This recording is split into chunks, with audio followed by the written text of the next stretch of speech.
Hi, I'm John Terzak, and today I'm going to answer the question how to make steak tartare. Tartare, no matter what kind, and I'm not talking tartar sauce here. Tartare means raw food.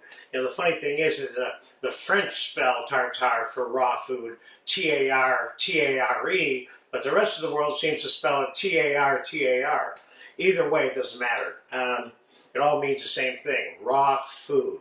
So we're going to make a little mixture. I'm going to make I'll make enough for 2 appetizers, but I'm going to assemble 1 appetizer on a plate for you.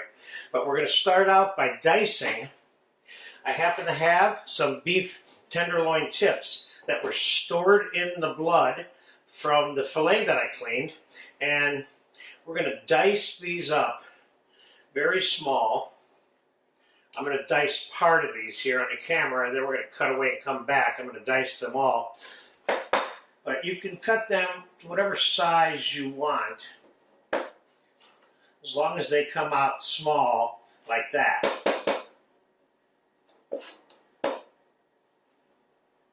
See, generally speaking, I would avoid any fat for this.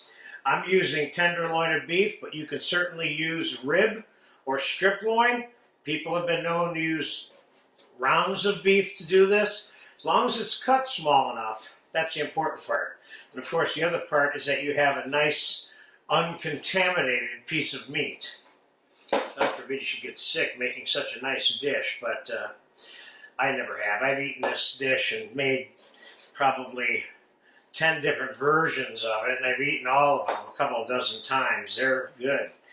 This is a luncheon main dish, or this is like a dinner appetizer, or part of a series of appetizers. Okay, I'm going to continue cutting. I'll be right back when I have all this cut. It took me about 10 minutes to mince the rest of this, and altogether here we got about 10 ounces of minced filet of beef. Now, I have a bowl here with 1 egg yolk in it. We're going to dump that in there. We're going to put about 1.5 teaspoons of fresh chopped garlic in there. Now, this is made a number of ways at this particular stage right here. I'm going to use a little bit of garlic oil that I have, because I have this oil around that I keep from making whole roasted garlic. So I'm going to put a little bit of oil in there. We're going to put a little bit of minced white onion in here, finely minced. And normally, a lot of times the capers are put right in here, but I'm going to put those things around this on the plate with some garlic toast. Then the person can marry it together at will.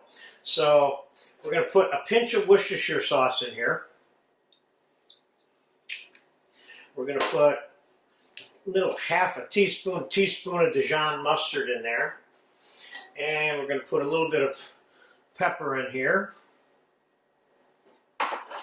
And let's get this mixed up. I'm going to taste this, and if it needs some salt, we're going to put it in there.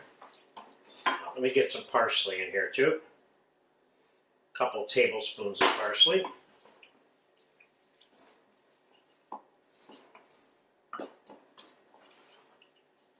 This is just another version of a carpaccio. It's another way of eating raw beef. Not a version of carpaccio, but you know what I mean. This is carnivore land here.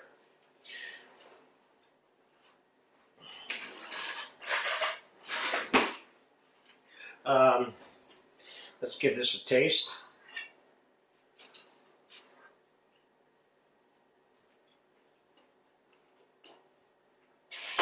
This needs a little pinch of salt. Now, I'm going to put this in a little bit of a mold.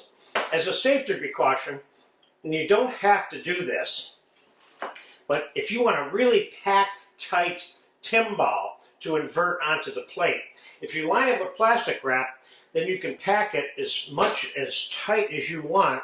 Let's line the container with some olive oil, and let's push the plastic wrap in.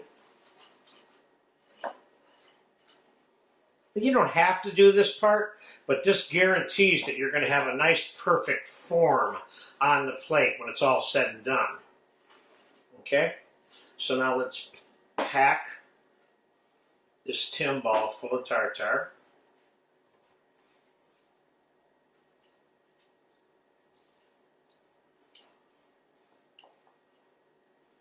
I might have enough for 3 if they were slightly smaller than this, the mold.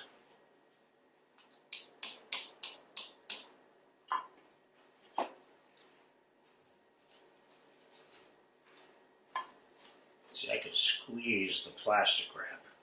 Make sure it's completely tight and I get all the air out of there. Now we should be able to invert that on a plate.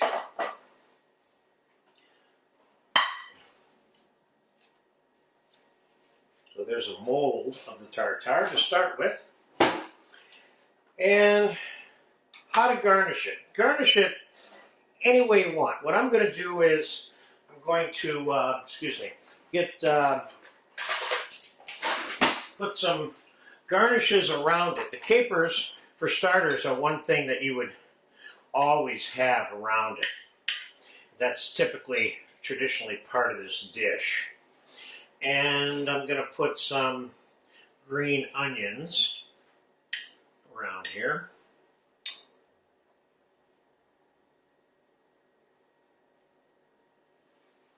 And I'm debating on whether or not I want to use a little bit of hard-boiled egg.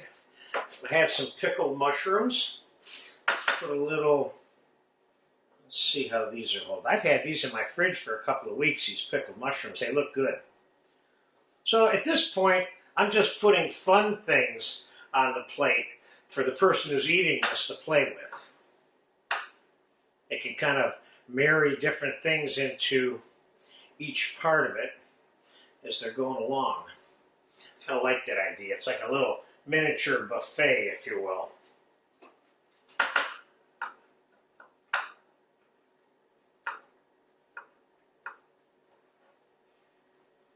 Alright. And I have some fresh tomato here, minced. Let's put some of that on this side. Now we're starting to get some color on this.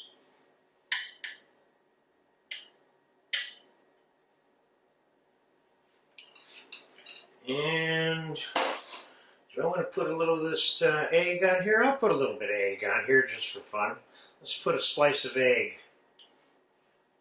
in between each one of these mushrooms. See, now you could be doing this on a larger plate. Let's move this whole thing over just a hair, and there you go.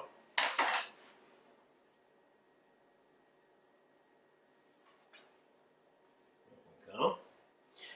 And we can put a little fun piece of red pepper over the top of this.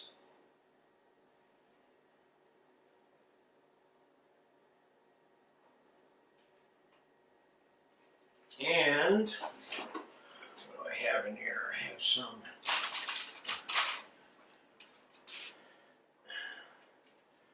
I thought I had those brine-soaked anchovies in here, but I don't today. So we have that, and we definitely need some olive oil on this, like so.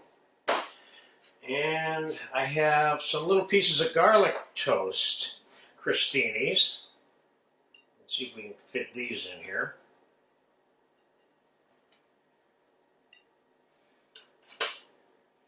This is starting to look like a little more fun now.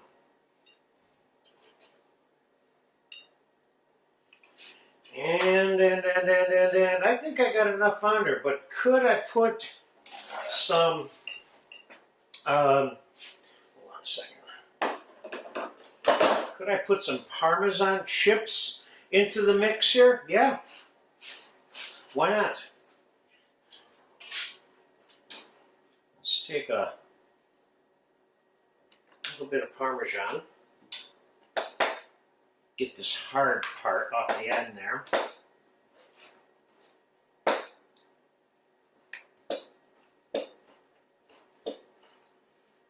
This just makes this this much more fun to dabble with. So when you're picking up one of those garlic croutons and you're putting your little bite of this together, yeah, let's put some cheese on there like that. Nice, nice, nice, nice, nice. I think I've done enough to this. You gotta be careful, I'll overdo it to death. Put a little bit more parsley on there. Okay, there it is. Steak tartare has a lot of traditional components on this plate. They would be the mustard, the Worcestershire, the minced onion, or you could use minced shallot, the garlic, a little bit of olive oil.